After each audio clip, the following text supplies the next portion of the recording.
What are some real but crazy facts that could save your life?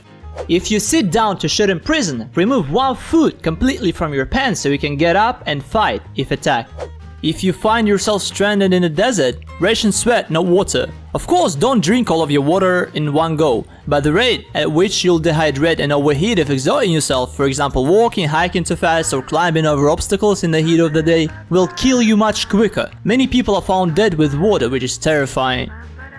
Not too crazy, but if someone is acting drunk but didn't have any alcohol, ask them to smile. If one side of their mouth is down, take them to a doctor cause they're having or will have a stroke.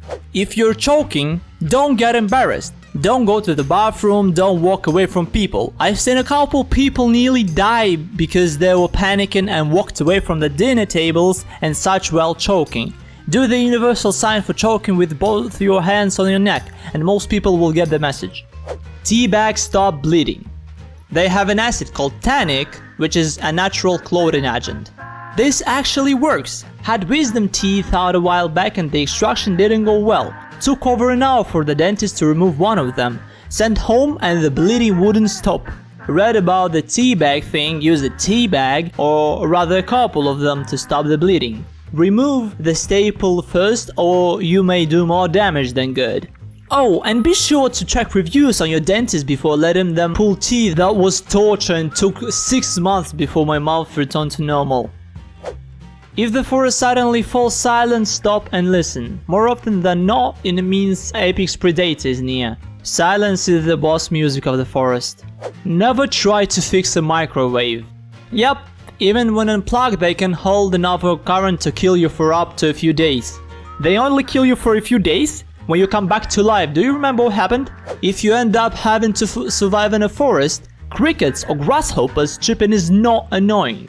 It is your sign of safety. Crickets stop chirping when something big is moving close to them.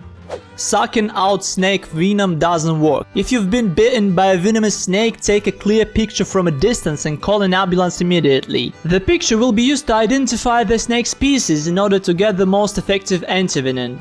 Edit. I answer why, despite having CRO-FAB, universal antivenom, narrowing down the species aids in treatment. This will especially save your life. If you see a venomous snake, do not approach to kill it or relocate it. This is how people get bitten. Spray it with water and it should leave, or wait 30 minutes and it will be gone. Getting close to a venomous snake with the intent to kill, it is how you will get bitten. If you see a snake you can identify 100%, if there is even the slightest possibility you don't know, don't pick it up. This is surprisingly common. If you ever have to rescue a drowning person, throw them something to grab onto beside yourself. Once clinical symptoms appear in a rabies victim, it is 100% fatal. If you are bit by a wild animal, seek medical attention immediately.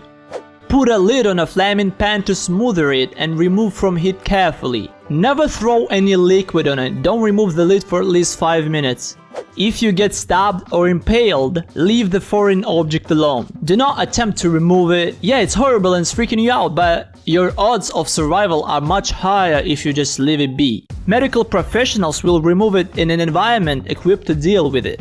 Never leave unsecured heavy objects like tools on the back seat, parcel shelf of your car. In a high-speed collision, such items can kill you. Edit. Holy crap, this blew up! As others pointed out, this should also extend to lighter objects and especially passengers and pets. Don't let anyone be too cool for a seatbelt in your car. Make them all buckle up. Stay safe, folks. Thanks for the silver. Conditioner will bind nuclear fallout to your hair and scalp. In the event of nuclear attack, you should wash with soap and just shampoo. No conditioner, no 2-in-1. If you see a male who's been in an accident and he has a massive boner, then he likely has spinal damage. You should not move him in the slightest, unless otherwise directed. If someone is trying to suffocate you with a pillow by pressing it down in your face, just rotate your head to the side and there will be a small air pocket for you to breathe. They'll probably still try to kill you afterwards, but at least you can survive for longer. If your house smells like fish for absolutely no reason, 9 times out of 10 it means that there is an electrical fire. The other time it means you need to take a shower.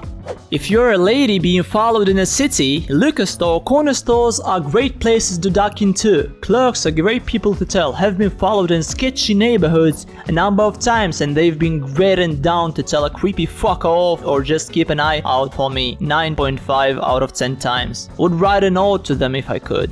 When you're driving down the highway, check the sides of the road for glowing eyes or animals like deer and elk. It's the best way to avoid or prepare yourselves for collision. Ever since hitting a moose, I do this constantly. You hit a moose and lived? Holy shit!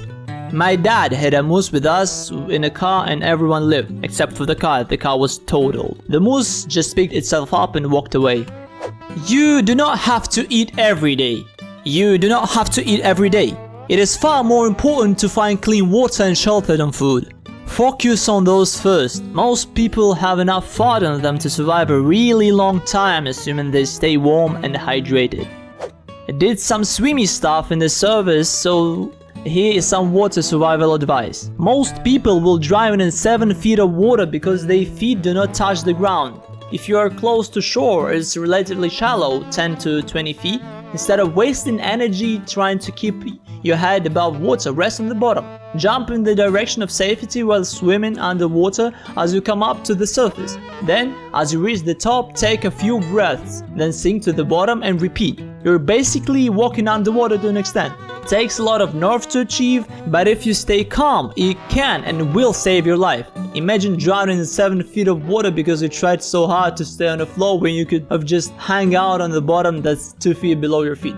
Horrible. If it's too deep, breathing in large amounts of air and holding your breath will help you effortlessly float with minimal treading. Also, pants and jackets can be used as flotation. Hard to describe on here, but YouTube has plenty of demonstrations how to trap air in them.